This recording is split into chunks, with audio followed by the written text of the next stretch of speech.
दोस्तों एक बार फिर से मैं आपके लिए RRB LP new vacancy 2025 apply online form fill up process की अपडेट लेके आ चुके हैं।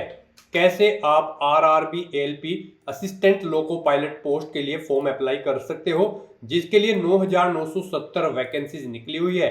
Complete information step by step आपको इस वीडियो में दी जाएगी। गाइस, इस वीडियो में हम आपको बताएंगे कि कौन से वो टॉप 5 सेफ जोन्स हैं जिनके अंतर्गत अगर आप अपने फॉर्म अप्लाई करते हो तो यहाँ पर आपका एप्लीकेशन फॉर्म रिजेक्ट नहीं होगा और आपके सिलेक्शन के चांसेस बाकी और कैंडिडेट से ज्यादा रहेंगे। इस भर्ती में पार्टिसिपेट करते हुए ऑनलाइन आवेदन करते समय आपको कोई भी ऐसी गलती या फिर मिस्टेक नहीं करनी होगी जिसको करने से आपके फॉर्म रिजेक्ट हो सकते हैं। अप्लाई करते समय आपको कुछ महत्वपूर्ण इंस्ट्रक्शंस का भी ध्यान रखना होगा, तभी आपके फॉर्म सक्सेसफुली सबमिट किए जाएंगे। और अप्लाई करते समय आपको फोटोग्राफ, सिग्नेचर, डॉक्यूमेंट्स कैसे और कितने केबी में अपलोड करने होंगे, कैसे आप अपनी क्वालिफिकेशन की डिटेल दोगे और कैसे आप फीस पेमेंट करते हुए रजिस्ट्रेशन से लेकर प्रिंट तक अपना फॉर्म अप्लाई कर सकते हो। तो कंप्लीट जानकारी के लिए आपको वीडियो शुरू से लेके एंड तक बिना स्किप किए हुए देखनी होगी। इस वीडियो को कंप्लीटली देखने पर ही आपके सभी सवाल और डाउट क्लियर होंगे। तो चलिए दोस्तों, बिना कोई वक्त कमाए शुरू करते हैं RRB LP new vacancy 2025 apply online की पूरी जानकारी। फॉर्म भरने से पहले आपको हमारी वेबसाइट आईएनडी सरकारी नौकरी के इस पेज पर विजिट करना होगा। इस पेज पर विजिट करके आप यहां से आरआरबी एलपी का फॉर्म अप्लाई कर सकते हो। रेलवे रिक्रूटमेंट बोर्ड भारतीय रेलवे की ओर से assistant loco pilot ALP post के लिए 9,970 वैकेंसीज निकली हुई है, जिसके लिए लास्ट डेट आवेदन करने की 11 मई 2025 है। 11 मई तक आप अपना फॉर्म अप्लाई कर सकते हो। 19,900 से 63,200 सैलरी है। 10वीं पास आईटीआई से आप अप्लाई कर सकते हो। 18 से 30 वर्ष आयु सीमा है। जनरल ओबीसी डब्ल्यूएस के लिए 500 रुपये फीस है। एसएसटी पीडब्ल्यूडी फीमेल के लिए 250 है, जो कि आप debit card, credit card, net banking और चालान से पेमेंट कर सकते हो। सीबीटी कंप्यूटर बेस्ड टेस्ट के आधार पे सिलेक्शन होगा। ऑनलाइन अप्लाई कर सकते हो। ऑल इंडिया से अप्लाई कर सकते हो। rrbapply.gov.in इसकी ऑफिशियल वेबसाइट है, जिससे आप ऑनलाइन अप्लाई कर सकते हो। इंपोर्टेंट लिंक सेक्शन के अंतर्गत ऑफिशियल नोटिफिकेशन पीडीएफ लिंक पर क्लिक करके आप इस भर्ती की ऑफिशियल पीडीएफ डाउनलोड कर सकते हो। इसमें आपको vacancies information, age limit information, qualification detail, important dates और एग्जाम पैटर्न, सिलेबस की जानकारी और कंप्लीटली हाउ टू अप्लाई का प्रोसीजर दे दिया गया है। तो अप्लाई करने से पहले आपको नोटिफिकेशन की पीडीएफ पूरा पढ़ना अनिवार्य है। इसको पूरा पढ़ने से आपके सभी सवाल और डाउट क्लियर होंगे। पीडीएफ रीड आउट करने के बाद में आपको अप्लाई ऑनलाइन लिंक पर क्लिक करना होगा, तो आपके सामने इसका ऑनलाइन का ये ऑफिशियल पोर्टल ओपन हो जाएगा। गाइस, यहाँ पर आपको डाउनलोड फॉर्मेट्स का ऑप्शन दिया गया है। यहाँ पर आपको CN1/2025 के इस ऑप्शन पर अपना कर्सर लाना है और यहाँ पर अगर आपको कास्ट सर्टिफिकेट या फिर इनकम सर्टिफिकेट की जरूरत है तो उनके फॉर्मेट आप यहाँ से डाउनलोड कर सकते हो। अप्लाई करने के लिए आपको यहाँ पर अप्लाई की ये टैब दी गई है। इसके ऊपर जैसे ही आप अपना कर्सर लाएंगे, यहाँ पर आपको दो ऑप्शन होंगे, क्रिएट एन अकाउंट और ऑलरेडी हैव एन अकाउंट। अगर आपने यहाँ पर अपना अकाउंट पहले से क्रिएट कर रखा है तो आपको ऑलरेडी हैव एन अकाउंट के इस ऑप्शन पर क्लिक करना है। उसके बाद आपके सामने कुछ इस तरह से इंटरफेस होगा। यहाँ पर आपके पास दो ऑप्शन है लॉगिन करने के, लॉगिन विद आधार और लॉगिन विद आरआरबी अकाउंट। आप इनमें से किसी भी ऑप्शन का यूज करते हुए अपने अकाउंट में लॉगिन कर लें और वहां से आप अपना फॉर्म अप्लाई कर लें। और अगर आप इस भर्ती के लिए या फिर आरआरबी की किसी भी भर्ती के लिए 2024 से आप फर्स्ट टाइम अप्लाई करने जा रहे हो तो सबसे पहले यहाँ पर आपको अपना अकाउंट क्रिएट करना होगा। उसके लिए आपको क्रिएट एन अकाउंट के इस ऑप्शन पर क्लिक करना है। उसके बाद आपके सामने यहाँ पर कुछ इस तरह से इंटरफेस होगा। यहाँ पर आपके सामने ये पॉपअप होगा। इसमें आपसे कहा गया है अगर आपने 2024 या उसके बाद अपना रजिस्ट्रेशन यहाँ पर कर रखा है आरआरबी के इस पोर्टल पर तो आपको दोबारा से रजिस्ट्रेशन की जरूरत नहीं है। आप अपना यूजर आईडी और पासवर्ड यूज करते हुए लॉगिन करें और अपना फॉर्म अप्लाई कर लें। और अगर आपने 2024 या 25 में रजिस्ट्रेशन नहीं किया है आरआरबी के इस पोर्टल पर तो यहाँ पर आपको सबसे पहले अपना रजिस्ट्रेशन करना होगा और उसके बाद आपको अपना फॉर्म अप्लाई करना है। तो यहाँ पर आकर आपको ओके के इस ऑप्शन पर क्लिक करना है। फिर यहाँ पर आकर आपको अपनी नेशनलिटी सिलेक्ट कर लेनी है। उसके बाद यहाँ पर आपको अपना कंप्लीट नाम यहाँ पर एंटर करना है। 10वीं की मार्कशीट के अकॉर्डिंग आपका नाम होना चाहिए। फिर उसी नाम को आपको यहाँ पर रिटाइप कर देना है। उसके बाद आपसे पूछा गया है कि क्या आपने कभी अपना नाम चेंज किया है, अगर किया है तो यस ऑप्शन सिलेक्ट करें और फिर आप I understand and I agree के इस ऑप्शन पर क्लिक करें और फिर जो नाम आपने चेंज किया है वो चेंज नेम यहाँ पर आप एंटर करें, उसे रिटाइप करें। और अगर आपने कभी अपना नाम चेंज नहीं किया है तो यहाँ पर आपको नो ऑप्शन सेलेक्ट कर लेना है। उसके बाद यहाँ पर आपको अपनी डेट ऑफ बर्थ सेलेक्ट करनी है। ये डेट ऑफ बर्थ आपको 10वीं की मार्कशीट के अकॉर्डिंग सेलेक्ट करनी है। फिर उसे यहाँ पर आपको टाइप करना है DDMMYY फॉर्मेट में, यानी कि आपको अपनी डेट ऑफ बर्थ यहाँ पर रिटाइप कर देनी है। उसके बाद यहाँ पर आपको अपना जेंडर सेलेक्ट करना है। फिर यहाँ पर आपको अपना जेंडर भी दोबारा से एक बार फिर सिलेक्ट करना होगा। उसके बाद यहाँ पर आपको अपने फादर का नाम एंटर करना है, उसे रिटाइप करना है। मदर का नाम एंटर करना है, उसे भी रिटाइप कर देना है। उसके बाद यहाँ पर आपको अपनी कॉन्टैक्ट डिटेल देनी है। यहाँ पर आकर आपको अपना ईमेल एड्रेस एंटर करना है। उसके बाद जनरेट ईमेल OTP ऑप्शन पर क्लिक करना है। अपना मोबाइल नंबर आपको एंटर करना है। जनरेट मोबाइल OTP ऑप्शन पर क्लिक करना है। उसके बाद आपके ईमेल ID और मोबाइल नंबर पर 2 OTP आएंगे। वो OTP आपको यहाँ पर एंटर करने हैं और अपना मोबाइल नंबर और ईमेल ID को वेरीफाई कर लेना है। उसके बाद यहाँ पर आपको अपना आधार वेरिफिकेशन करना है। यहाँ पर आकर आप अपना आधार कार्ड नंबर एंटर करें। फिर यहाँ पर आप जनरेट आधार OTP के इस ऑप्शन पर क्लिक करें। आपके मोबाइल नंबर पर एक OTP आएगा जिससे आपका आधार लिंक है। वो OTP आप यहाँ पर एंटर करें और अपना आधार यहाँ पर वेरीफाई कर लें। यहाँ पर आधार वेरिफिकेशन के आपके पास 2 ऑप्शन हैं। आप OTP के थ्रू अपना वेरिफिकेशन कर सकते हैं या फिर आप फिंगरप्रिंट वेरिफिकेशन ऑप्शन पर क्लिक करके यहाँ पर अपना आधार वेरीफाई कर सकते हैं। यहाँ पर आप इन दोनों ऑप्शन में से कोई भी ऑप्शन यूज करके वेरीफाई के बटन पर क्लिक करके अपना आधार वेरीफाई कर लें। और अगर आपके पास आधार कार्ड नहीं है तो आप I do not have Aadhaar card के इस ऑप्शन पर क्लिक करेंगे। दोबारा से I do not have Aadhaar card के ऑप्शन पर क्लिक करें। यहाँ पर आप अपना कोई वैलिड प्रूफ ID सिलेक्ट करें, उसका नंबर यहाँ पर दें, किसने आपको वो इशू किया है उस अथॉरिटी का नाम यहाँ पर आप एंटर करें, प्लेस ऑफ इशू यहाँ पर दें, डेट ऑफ इशू यहाँ पर आप सिलेक्ट करें। यहाँ पर हम आपको सजेस्ट करेंगे आधार अगर आपके पास नहीं है या फिर वो अपडेटेड नहीं है तो उसमें आप अपडेट करा लें। यहाँ पर आधार वेरिफिकेशन आपके लिए बेस्ट ऑप्शन रहेगा क्योंकि आगे भी आपको आधार की जरूरत पड़ेगी इस भर्ती की आगे की टास्क के लिए। तो यहाँ पर आप बेस्ट रहेगा कि आप अपना आधार वेरीफाई कर लें। उसके बाद यहाँ पर आपको चेकबॉक्स को ओके करना है। फिर यहाँ पर आपको अपना पासवर्ड क्रिएट करना है। पासवर्ड यहाँ पर आप कोशिश करें कि आपका पासवर्ड अल्फा न्यूमेरिक फॉर्मेट में हो। मींस आपके पासवर्ड में कम से कम एक अपर केस कैरेक्टर, एक लोअर केस कैरेक्टर, एक इंटीजर नंबर और एक स्पेशल कैरेक्टर जैसे कि @ या फिर डॉलर होना चाहिए। तो इस फॉर्मेट में यहाँ पर आपको अपना पासवर्ड रेडी कर लेना है। वही पासवर्ड आपको कंफर्म पासवर्ड फील्ड में एंटर करना है। इस कैप्चा कोड के इस चेकबॉक्स को ओके करना है और फिर गाइस यहाँ पर आपको preview and create an account के इस ऑप्शन पर क्लिक कर देना है। यहाँ पर इस ऑप्शन पर क्लिक करते ही आपकी जो डिटेल्स आपने फिल की होगी यहाँ पर रजिस्ट्रेशन की, उनका पूरा प्रीव्यू आपको शो होगा। उन्हें आपको केयरफुली चेकआउट करना है। अगर कोई मिस्टेक होगी तो आप एडिट कर लेंगे, नहीं तो आपको अपना रजिस्ट्रेशन कंप्लीट कर लेना है। आपका रजिस्ट्रेशन सक्सेसफुली कंप्लीट होने के बाद आपको RRB के ऑफिशियल पोर्टल पर रिडायरेक्ट कर दिया जाएगा। यहाँ पर आकर आपको दोबारा से अप्लाई के इस ऑप्शन पर क्लिक करना है। फिर यहाँ पर आपको ऑलरेडी हैव एन अकाउंट के इस ऑप्शन पर क्लिक करना है या फिर आपके सामने डायरेक्टली यही इंटरफेस शो होगा। फिर यहाँ पर आने के बाद आपको लॉग इन विद आधार या फिर log in with RRB account, इन दोनों ऑप्शन में से कोई भी ऑप्शन का यूज करते हुए आपको अपने डैशबोर्ड में लॉगिन करना है।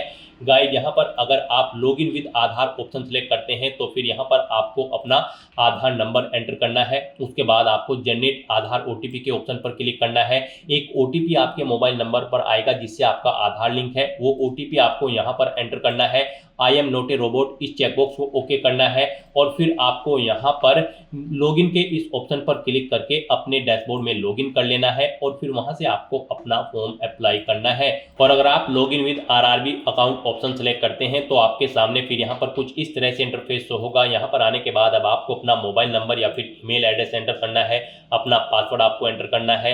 I am not a robot आपको इस चेकबॉक्स को ओके करना है और फिर यहाँ पर आपको कैप्चा कोड के अकॉर्डिंग आपको इमेज सेलेक्ट कर लेनी है और फिर गाइस यहाँ पर आपको लॉगिन के इस ऑप्शन पर क्लिक करके अपने डैशबोर्ड में लॉगिन कर लेना है। जैसे ही आप लॉगिन के ऑप्शन पर क्लिक करेंगे आपके सामने कुछ इस तरह से इंटरफेस होगा। यहाँ पर अब आपको 2 फैक्टर ऑथेंटिकेशन मोड कंप्लीट करना है।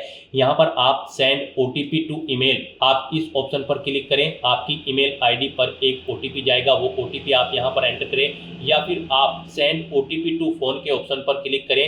फिर आपके मोबाइल नंबर पर एक OTP जाएगा, वो OTP आपको यहाँ पर एंटर करना है और फिर गाइज आपको लॉगिन के इस ऑप्शन पर क्लिक करके अपने डैशबोर्ड में लॉगिन कर लेना है।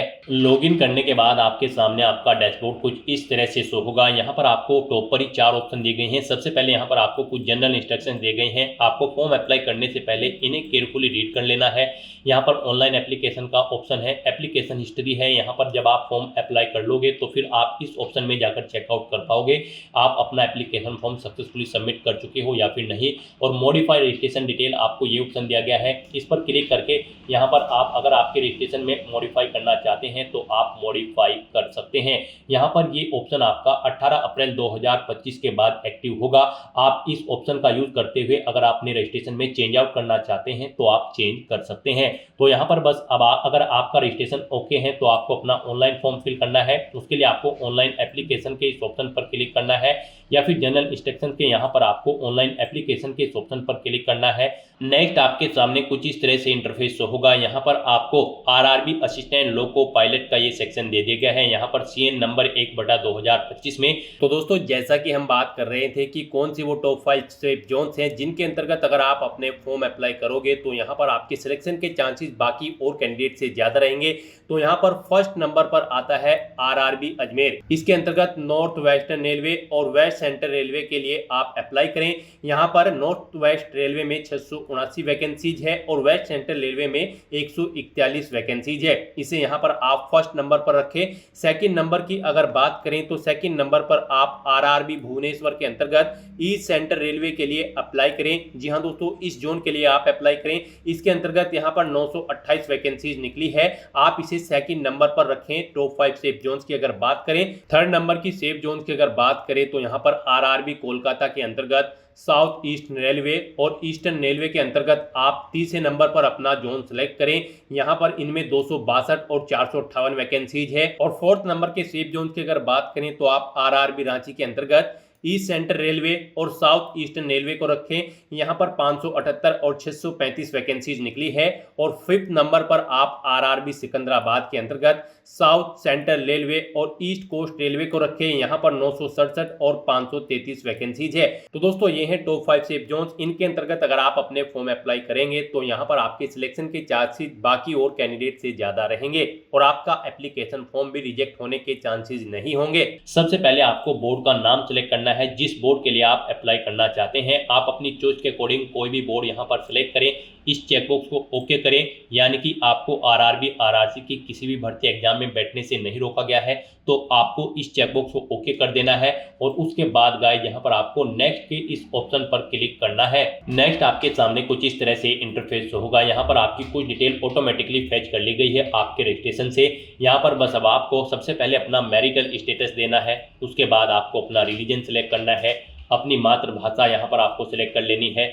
फिर यहाँ पर आपको choice of language for examination, जिस लैंग्वेज में आप अपना एग्जाम चाहते हैं वो लैंग्वेज यहाँ पर आपको सिलेक्ट करनी है। फिर यहाँ पर आपकी बॉडी पर कोई कट या तिल का निशान है तो उस पैलेस का नाम यहाँ पर आपको एंटर कर देना है। 2 पैलेस के नाम यहाँ पर आपको एंटर करने हैं, नहीं है तो यहाँ पर आप नो मार्क एंटर कर देंगे। उसके बाद यहाँ पर आपको अपनी कम्युनिटी सेलेक्ट कर लेनी है। उसके बाद यहाँ पर अगर आप रिजर्व कैटेगरी से बिलोंग करते हो तो यहाँ पर आपको अपनी कास्ट का नाम देना है, कम्युनिटी सर्टिफिकेट नंबर देना है।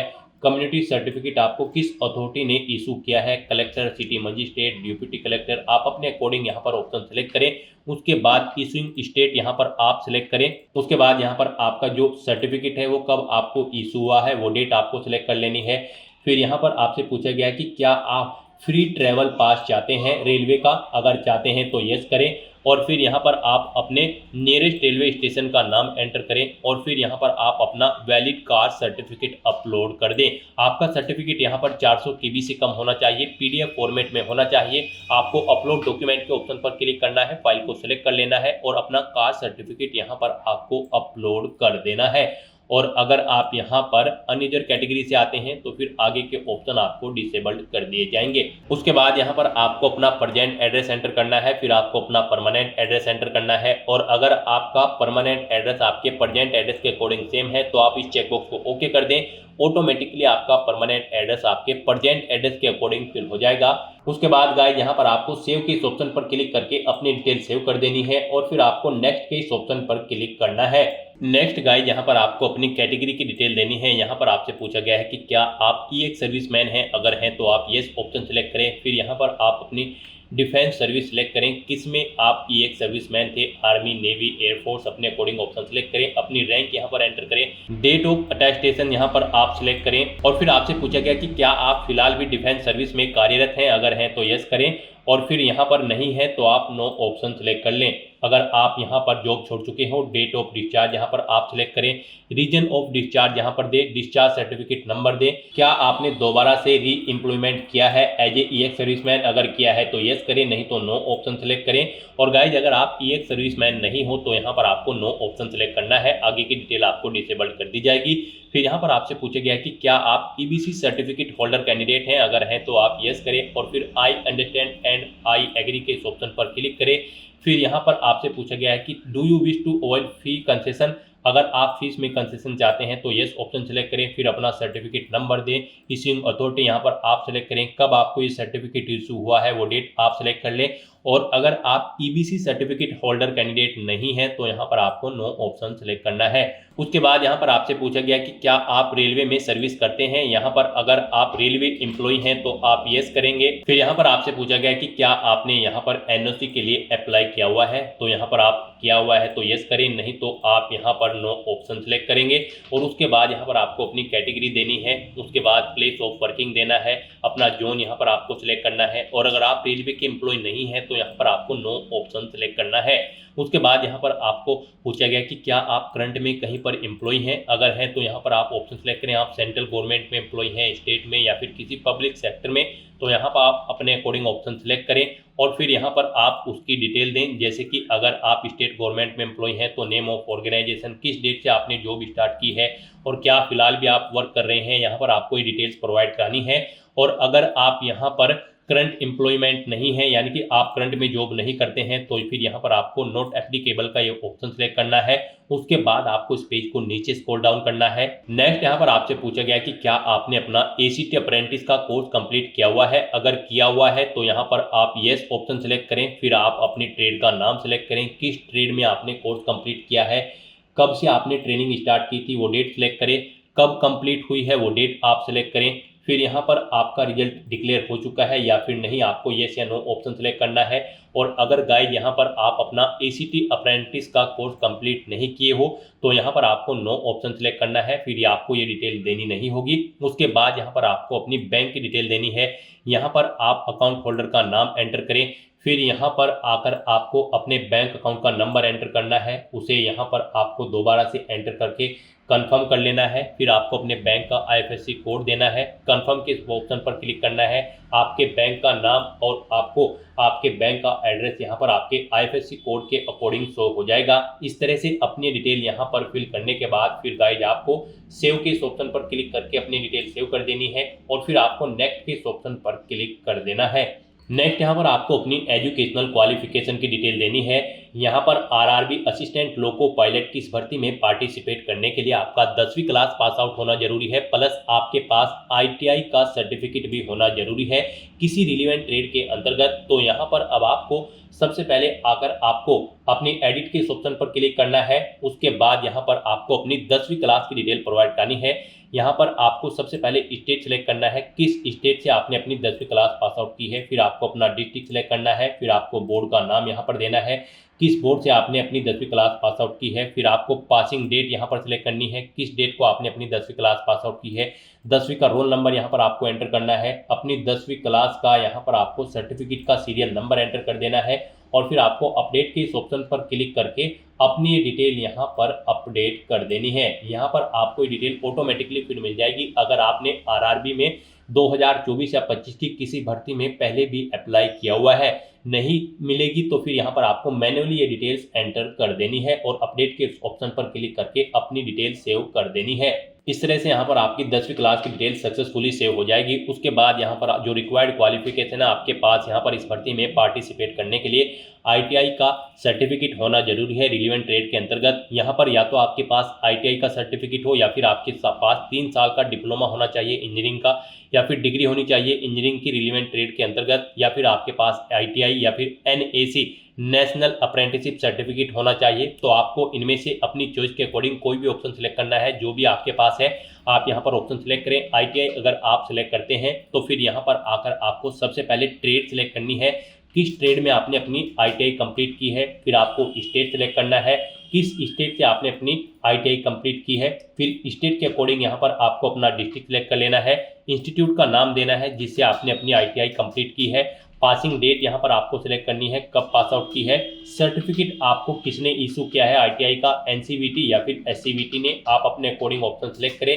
सर्टिफिकेट का टाइप यहाँ पर आप सिलेक्ट करें, वो नेशनल ट्रेड सर्टिफिकेट है या फिर स्टेट ट्रेड सर्टिफिकेट है। इस तरह से अपनी डिटेल यहाँ पर फिल करने के बाद फिर आपको ऐड के इस ऑप्शन पर क्लिक करना है और अपनी इस डिटेल को यहाँ पर ऐड कर देना है।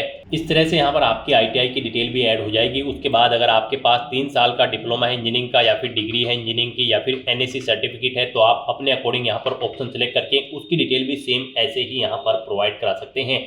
इस तरह से अपनी क्वालिफिकेशन की डिटेल फिल करने के बाद फिर आपको नेक्स्ट के इस ऑप्शन पर क्लिक करना है। नेक्स्ट यहाँ पर आपको अपना फोटो और सिग्नेचर अपलोड करने हैं। गाइस, जैसा कि हमने आपको स्टार्टिंग में ही बताया था कि कौन सी वो कॉमन मिस्टेक है जिसे करने से आपका एप्लीकेशन फॉर्म रिजेक्ट हो सकता है, तो इस सेक्शन में आपको दी गई गाइडलाइंस के अकॉर्डिंग ही अपना फोटो और सिग्नेचर अपलोड करने हैं, अदरवाइज आपके एप्लीकेशन फॉर्म के रिजेक्ट होने के चांसेस रहते हैं। यहाँ पर आपके फोटो की जो हाइट होगी वो 320 पिक्सल होनी चाहिए और जो विड्थ होगी वो 240 पिक्सल होनी चाहिए। JPG या फिर JPEG फॉर्मेट में आपका फोटो होना चाहिए। साइज उसका यहाँ पर 100 KB से 150 KB के बीच में होना चाहिए और जो आपके सिग्नेचर होंगे यहाँ पर उनकी हाइट 60 पिक्सल होनी चाहिए और विड्थ 140 पिक्सल। साइज उनका यहाँ पर 30 KB से 49 KB के बीच में होना चाहिए।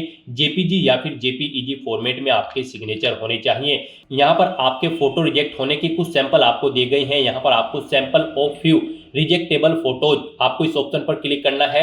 यहाँ पर आपको सैंपल शो कर दिए गए हैं। यहाँ पर आपका फोटो इस तरह से नहीं होना चाहिए, इस फॉर्मेट में यहाँ पर आपका फोटो होना चाहिए। ग्रीन कलर का जो यहाँ पर आपको साइन शो हो रहा है, इस फॉर्मेट में आपका फोटो होना चाहिए। आपके फोटो का बैकग्राउंड जो है वो यहाँ पर व्हाइट होना चाहिए। कोई भी रंगीन बैकग्राउंड का फोटो यहाँ पर एक्सेप्टेबल नहीं होगा। तो यहाँ से आप चेकआउट कर ले, इन फॉर्मेट में आपके फोटो रिजेक्टेबल होंगे और इस फॉर्मेट में आपका फोटो यहाँ पर एक्सेप्टेबल होगा। सिग्नेचर भी यहाँ पर आपके व्हाइट पेपर पर ब्लैंक इंक पेन से होने चाहिए। तो यहाँ पर अब आपको अपना फोटो और सिग्नेचर अपलोड करने के लिए ब्राउज की ऑप्शन पर क्लिक करना है, फाइल को सिलेक्ट कर लेना है और अपना फोटो और सिग्नेचर यहाँ पर आपको अपलोड कर देना है। गाइस, यहाँ पर अगर आपके फोटो या सिग्नेचर का साइज कम या ज्यादा है तो आप उसे यहाँ पर रिसाइज कर सकते हैं। आप यहाँ पर MS पेंट में जाकर अपना फोटो या सिग्नेचर दी गई रिक्वायरमेंट के अकॉर्डिंग सेट कर लें, या फिर बहुत सारी ऑनलाइन वेबसाइट्स हैं उन पर आप अपना फोटो या सिग्नेचर अपलोड करके उनका साइज दी गई रिक्वायरमेंट के अकॉर्डिंग सेट कर सकते हैं। आप गूगल पर जाएं, वहां पर आप इमेज रिसाइजर टाइप करें, मल्टीपल्स वेबसाइट आपके सामने शो होंगी। वहां पर आप सिलेक्ट इमेज ऑप्शन पर क्लिक करें, इमेज को सिलेक्ट करें और अपनी दी गई गाइडलाइंस के अकॉर्डिंग आप उसका फोटो का साइज यहाँ पर सेट कर लें और फिर यहाँ पर आप अपना फोटो और सिग्नेचर अपलोड कर दें। इस तरह से यहाँ पर आपको अपना फोटो और सिग्नेचर अपलोड करने के बाद फिर आपको सेव की इस ऑप्शन पर क्लिक करके अपना फोटो और सिग्नेचर सेव कर देने हैं और फिर गाइस यहाँ पर आपको नेक्स्ट के इस ऑप्शन पर क्लिक करना है। नेक्स्ट यहाँ पर आपको अपनी जोन प्रेफरेंस देनी है। आपने स्टार्टिंग में जो भी बोर्ड सेलेक्ट किया होगा उसके अकॉर्डिंग आप जिस भी जोन पर अप्लाई करने के लिए एलिजिबल हैं वो जोन्स यहाँ पर आपको शो कर दिए गए हैं। अब आपको यहाँ पर अपनी चॉइस के अकॉर्डिंग इन्हें प्रेफरेंस देना है। यहाँ पर आप जिस जोन को फर्स्ट नंबर पर सिलेक्ट करेंगे, यानी कि उसके सामने प्लस के इस ऑप्शन पर क्लिक करेंगे, उसे यहाँ पर फर्स्ट प्रेफरेंस दिया जाएगा और जिसे आप सेकंड नंबर पर सिलेक्ट करेंगे उसे यहाँ पर सेकंड नंबर पर प्रेफरेंस दिया जाएगा। आप अपनी चॉइस के अकॉर्डिंग यहाँ पर जिस भी जोन को जिस नंबर पर प्रेफरेंस देना चाहते हैं उस नंबर पर सिलेक्ट करके अपने जोन की प्रेफरेंस यहाँ पर सेट कर दें। उसके बाद आपको इस पेज को नीचे स्क्रॉल डाउन करना है। उसके बाद यहाँ पर आपको इस चेकबॉक्स को ओके करना है। फिर यहाँ पर आपको अपनी एग्जाम की ट्रेड सेलेक्ट कर लेनी है, जिस ट्रेड के लिए आप अप्लाई करना चाहते हैं। फिर आपको डिक्लेरेशन सेक्शन में आना है, आपको इस चेकबॉक्स को ओके करना है, अपना पैलेस यहाँ पर एंटर करना है और फिर गाइस यहाँ पर आपको सेव के इस ऑप्शन पर क्लिक करके अपनी डिटेल सेव कर देनी है और उसके बाद आपको यहाँ पर प्रीव्यू एप्लीकेशन के इस ऑप्शन पर क्लिक करना है। नेक्स्ट आपको आपके एप्लीकेशन फॉर्म का पूरा प्रीव्यू यहाँ पर शो कर दिया गया है। आपको सभी डिटेल्स केयरफुली चेकआउट करनी है, पेज को नीचे स्क्रॉल डाउन करना है, इस चेकबॉक्स को ओके करना है। कहीं पर कोई मिस्टेक है तो आप यहाँ पर एडिट के इस ऑप्शन पर क्लिक करके अपने एप्लीकेशन फॉर्म की डिटेल को एडिट कर सकते हो और अगर सभी चीज़ें ओके हैं तो यहाँ पर बस अब आपको अपना एप्लीकेशन फॉर्म सबमिट कर देना है। उसके लिए यहाँ पर आपको सबमिट के इस ऑप्शन पर क्लिक करना है। नेक्स्ट आपको यहाँ पर फीस पेमेंट के इंटरफेस पर डायरेक्ट कर दिया जाएगा। यहाँ पर गाइड अब आपको अपना फीस पेमेंट करना है। यहाँ पर हम आपको बता दें, जनरल ओबीसी ईडब्ल्यूएस कैंडिडेट को 500 रुपये फीस के रूप में जमा कराने हैं। SC ST PWD women candidate को 250 रुपये फीस के रूप में जमा कराने हैं। SC ST PWD women candidate को 250 रुपये जो फीस जमा करानी है उनकी पूरी की पूरी फीस यहाँ पर आपको रिफंड कर दी जाएगी। और जनरल ओबीसी ईडब्ल्यूएस कैंडिडेट की 500 में से 400 रुपये फीस यहाँ पर आपको रिफंड कर दी जाएगी बाद में। यहाँ पर तो अब आपको अपना फीस पेमेंट करना है। यहाँ पर फीस पेमेंट करने के लिए आपके पास दो ऑप्शन है, आप पे विद SBI ई-पे या फिर पे विद CSC वॉलेट। आप अपनी चॉइस के अकॉर्डिंग कोई भी ऑप्शन का यूज करते हुए यहाँ पर फीस पेमेंट कर दे। यहाँ पर अगर आप पे विद SBI ई-पे ऑप्शन सेलेक्ट करते हैं तो फिर यहाँ पर आपको चेकबुक को ओके करना है। उसके बाद आपको प्रोसीड के ऑप्शन पर क्लिक करना है। नेक्स्ट यहाँ पर आपके सामने फीस पेमेंट का इंटरफेस ओपन हो जाएगा। गाइस यहाँ पर आने के बाद आप debit card, credit card, SBI corporate credit card या फिर इंटरनेट बैंकिंग या फिर UPI के माध्यम से अपना फीस पेमेंट कर सकते हो। UPI यहाँ पर आपके लिए बेस्ट ऑप्शन रहेगा।